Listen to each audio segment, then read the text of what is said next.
Hello, Senior Stoner fans. It's the real Senior Stoner back at you for another in our series of product comparisons.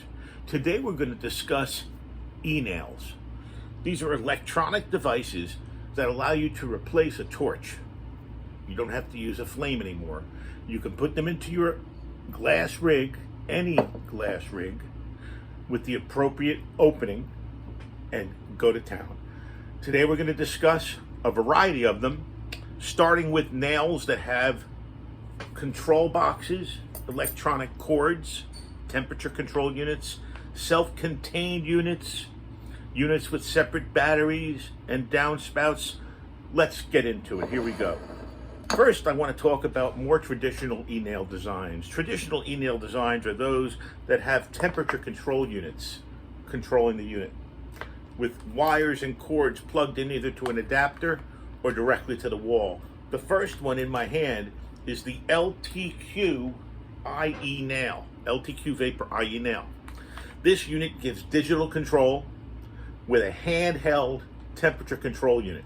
It's like a remote control for a TV set or an electric bed.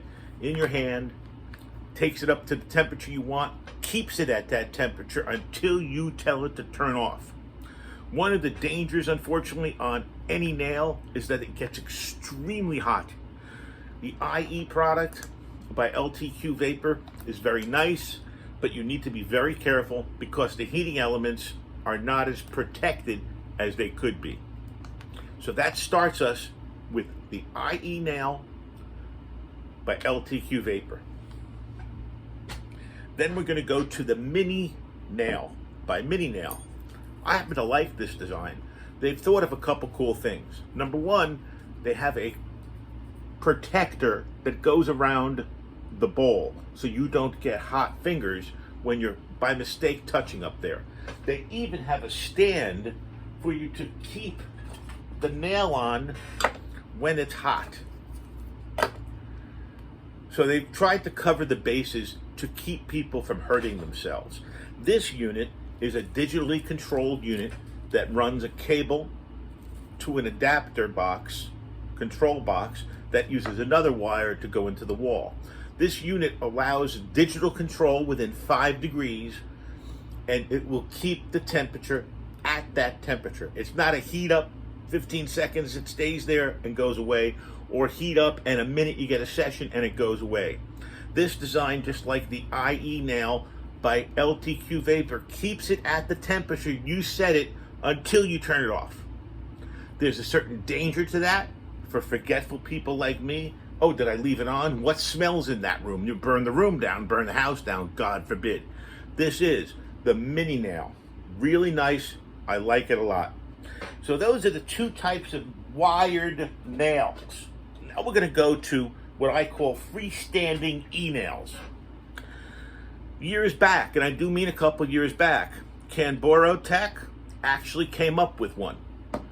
They came up with one that would go into your glass, have a variety of different sizes, 10, 14, and 18, a battery that's screwed on, a bowl with a carb cap. So here's how your dab would work. Push the button 5 times to turn it on. It would be a push down, work while you hold it. Under $79. Really inexpensive, but you can see it's a paperweight. It doesn't get any use here. Now, the reason for that is what's come on the market. And let's talk about it. The market's been not inundated, but the market has been influenced by a variety of different companies with different spins on e-nails. One of my favorites is the LUCA. The LUCA Q7. Why is it one of my favorites? One of my favorites because it's really nice and simple to control. I'm big about control. So what you want to do with the LUCA e-nail, once it goes in, is it has digital controls. You'll flip a mouthpiece open or a cover, put your dab material in, hit the button, and then you'll have digital control to get it to a temperature up to 800 degrees. But once again, it gives you 60 seconds worth of power, and then it turns off. So this e-nail is affordable. I like it a lot.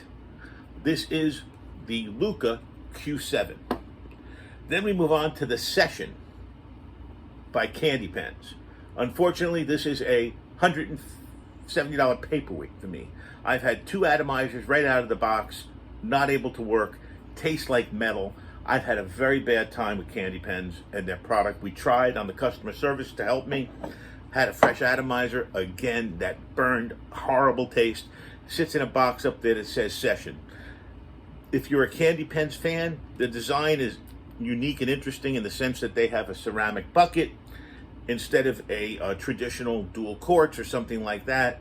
The unit is designed with a 5-click on and off. You'll have 4 temperature control levels. You'll have a sesh mode. But once again, it's not working for Senior Stoner. It's a paperweight. Then we're going to move into the units that I use along with the Q7 and really like. I've had the Gpen Connect for quite a while. I was an early adopter. The Gpen Connect operates the following way. It's component. Battery unit over here, atomizer on top, carb button, and downspout. Once you connect the battery, you turn it on with 2 clicks and you're ready to roll. It has a sesh mode as well, 4 temperature presets that you can put it into, and this is the traditional Gpen ceramic atomizer. This will go right in to your bubbler. As you see here, I've used it extensively. I'm a Gpen Connect fan. They did a very nice job. Now we move to what I call the state of the art. We move to the Dabx MK1 Rocket Titanium. $279. Double the price of some of these. Why? Well, it's still got that 2-piece component look. How about that it's made in America? How about that it really is machined aeronautical grade metal, as well as borosilicate glass? How about the fact that this really feels like you're holding a Mercedes in your hand, a component of a Mercedes? So what you're getting here is you're getting a step up. That's what it's called. It's called a step up. It would be good, better, and best. And that's how you have to look at it. Because with a unit like the Dabx, what's going to happen is you're not going to need to clean it as often as the other units from Reclan. With the Dabx, you don't even need to have the carb cap on. As a matter of fact, they say don't use the carb cap when you're dabbing. I've taken 2 days, 3 days worth of hits on this already, and I found that it is incredibly potent, the clouds, etc. So what do we see now?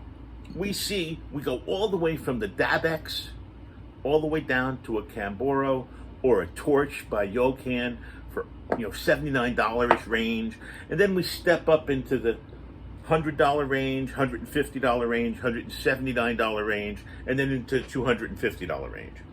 But what do you see here? What you've got here are all metallic alloy parts, machined, graded, American made. Some sophisticated, cool things, cool features. Then you go to a more traditional e-nail that came out, hit market by storm when they came. Then you go to the knockoff of that e-nail, the Session. Then you go to a totally unique and different design, the Q7. And then you come back to cash and carry, very affordable e-nails. And then, of course, you go back to the corded type. Really, it's a personal preference. Everybody has one they like more than the other. The Cloud Chaser, honestly, is probably going to find more power with a corded version if your hands are good and you don't forget that you can leave it on. As far as these units sitting here, I think the 2 most powerful that I've experienced so far are definitely the Dabx and the Q7. The Gpen Connect will bring it up in the 3rd, and this is a failure, the Session. The Kanboro and the Torch are for people who really don't have the money to buy these other units, because there's a distinct performance deterioration when you go down to that level. Taste and function and feel of the product is totally different. So I hope you enjoyed this comparison video talking about corded e-nails, freestanding e-nails, and inexpensive e-nails. This has been The Real Senior Stoner. Thanks for joining me. Don't forget to join the Senior Stoner family, subscribe, send a comment and a like. Love to have them. Thanks again for joining me for this comparison video. Have a wonderful day.